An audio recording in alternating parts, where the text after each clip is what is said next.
اللعين الرجيم بسم الله الرحمن الرحيم الحمد لله الملك الحق المبين المتصاغر لعظمته جبابرة الطاغين المتخاضع لكبريائه عتاة المتمردين المعترف بربوبيته سائر الخلق اجمعین والصلاة والسلام والتحیۃ والاکرام علی اشرف النبیین وخاتم المرسلین سیدنا و مولانا ابی القاسم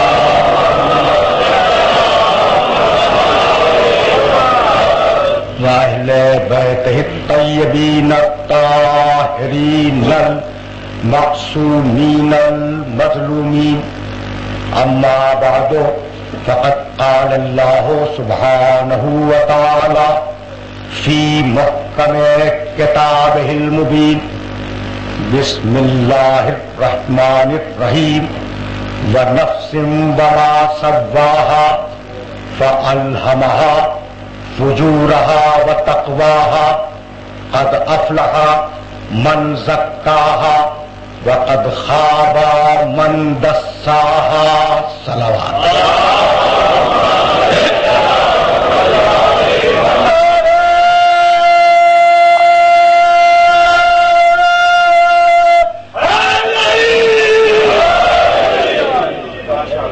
محترم سرنامہ کلام میں سورہ والشمس کی 4 مسلسل آیتوں کی تلاوت کا شرف حاصل کیا گیا.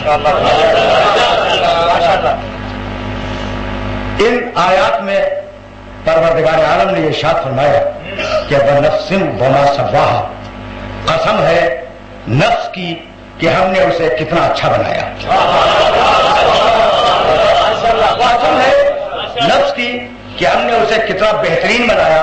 فَأَلْهَمَهَا فُجُورَهَا وَتَقْوَاهَا، اور ہم نے اس نفس کو فسق و فجور اور ثواب و تقوی کی صلاحیتیں عطا کر دی.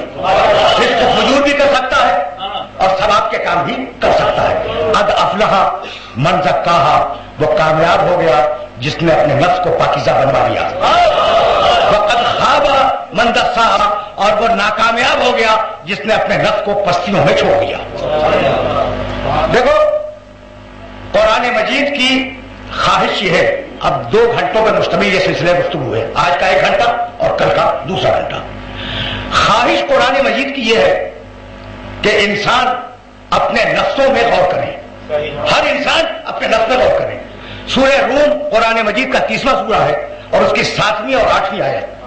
یعلمون ظاہرا من الحیات الدنیا وہم عن الآخرت ہم غافلون. یہ لوگ ظاہری دنیا کا علم تو رکھتے ہیں لیکن آخرت سے غافل ہیں. اول بھائی توجہ رہے، اولم یتفکروا فی انفسہم، یہ اپنے نفسوں میں غور کیوں نہیں کرتے؟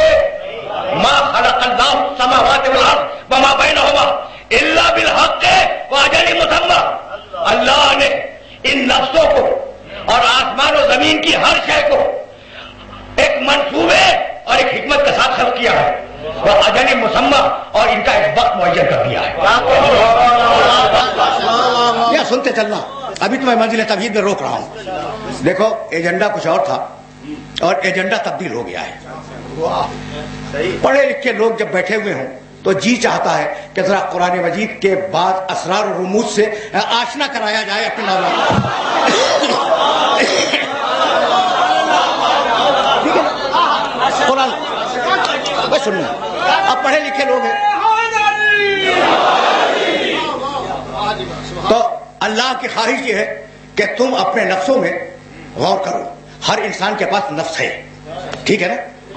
میاں سننا، دیکھو ایک بہت بڑا فلسفی گزرا ہے میں ممبر سے فلسفہ اور منطق بہت کم بیان کرتا ہوں، لیکن جب بیان کروں تو اسے سنا کرو. ایک بہت بڑا فلسفی گزرا ہے یورپ کا، اس کا نام ہے ڈیکارٹ. بھائی توجہ رکھنا، اس فلسفی کے وفات کا سن ہے 1650. 1650 عیسوی میں یہ فلسفی مر گیا، لیکن اس کا نظریہ ابھی تک زندہ ہے اور قیامت تک زندہ رہے گا. وہ جانتے ہو کیا کہتا ہے؟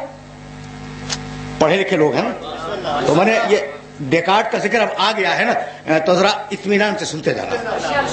اس فلسفی کا سن وفات کیا ہے؟ 1650. یورپ کا مشہور فلسفی ہے، اور یہ اس زمانے میں آیا ہے جب فلسفے میں ایک رواج تھا کہ دنیا کی کوئی شے بھی ہے نہیں ہے. یعنی میں دیکھ رہا ہوں، ہو سکتا ہے آنکھ دھوکہ کھا رہی ہوں، میں نہ دیکھ رہا ہوں. میں سن رہا ہوں، ہو سکتا ہے کہ میں نہ سن رہا ہوں، کان میں کوئی خرابی ہو اور آوازیں آ رہی ہوں. ہو سکتا ہے بھائی توجہ رہے کہ تم نے میٹھی چیز دی، مجھے وہ کڑوی محسوس ہو، اور ہو سکتا ہے کڑوی چیز ہو میٹھی محسوس ہو. تو نہ سماعت پہ کوئی بھروسہ، نہ بصارت پہ کوئی بھروسہ، نہ ذائقے پہ بھروسہ ممکن نہیں ہے. جب ممکن نہیں ہے تو ہو سکتا ہے کہ میں نہ ہوں. میں سن رہا، ہو سکتا ہے کہ میں نہیں ہوں. تو اب ثبوت کیا ہے کہ میں ہوں؟ ثبوت کیا ہے کہ میں ہوں؟ تو جانتے ہو اس فلسفی نے کیا کہا؟ دیکھو اب کہہ رہا ہے وہ، یہاں تک تو یہ وہ نظریہ تھا جو یونان سے آیا تھا. اس نے کہا کہ بھائی ٹھیک ہے، ہو سکتا ہے میری آنکھ غلط دیکھ رہی ہو، میں سوچ رہا ہوں کہ شاید آنکھ غلط دیکھ رہی ہو. اچھا، میں سوچ رہا ہوں کہ شاید کان غلط سن رہے ہوں، میں سوچ رہا ہوں کہ شاید زبان صحیح ذائقہ نہ چکھ رہی ہو، لیکن یہ میں کون ہے جو سوچ رہا ہے؟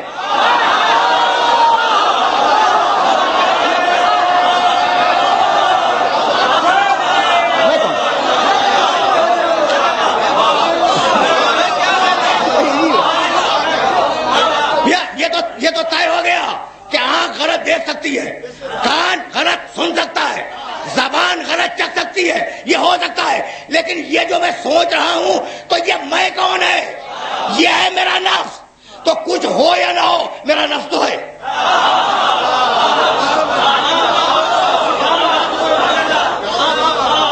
اس نے بھائی توجہ رکھنا، ابھی میں اس کی آدھی دلیل میں نے بیان کی ہے. یہ جو اس کا فلسفہ ہے نا، یہ ہزاروں اور سینکڑوں سطروں پہ مشتمل ہے، جسے میں خلاصہ کر کے نوجوان دوستوں کو دے رہا ہوں. اچھا، تو میرا نفس تو ہے، اتنی بات طے ہو گئی. وہ کہنے لگا، اب اس کو ذہن میں رکھنا کہ میرا نفس ہے. یہاں تک وہ آ گیا کہ میرا نفس موجود ہے، میں ہوں یا نہ ہوں، میرا نفس تو ہے. جب نفس ہے تو پھر میں بھی ہوں. اچھا بھائی، تو اس میرے نفس کو لایا کون؟ اسے کہ جب میں پانی پینے کا ارادہ کرتا ہوں، جب مجھے پانی پینا ہوتا ہے تو میں نے ارادہ کیا اور میں نے پانی پی لیا. اٹھنے کا ارادہ کیا، میں اٹھ گیا. سونے کا ارادہ کیا، سو گیا. تو دنیا میں کوئی کام ارادے کے بغیر نہیں ہوتا. تو اگر میرا نفس ہے تو اس کا ارادہ کرنے والا ہے کون؟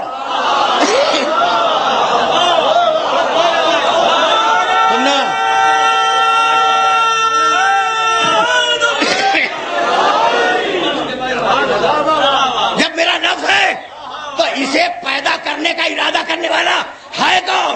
بس جتنے بھی ارادہ کیا وہی میرا خدا ہے. تو اپنے نفس سے پہنچا خدا تک 1650 عیسوی میں، اور میرے نبی کی ولادت ہے 632 عیسوی، 1000 سال پہلے. 1650 میں یہ مرا ہے اور 632 عیسوی میں میرا نبی پیدا ہوا ہے. 1000 سال پہلے میرے نبی نے آواز دی، من عرف نفسہ فقد عرف ربہ.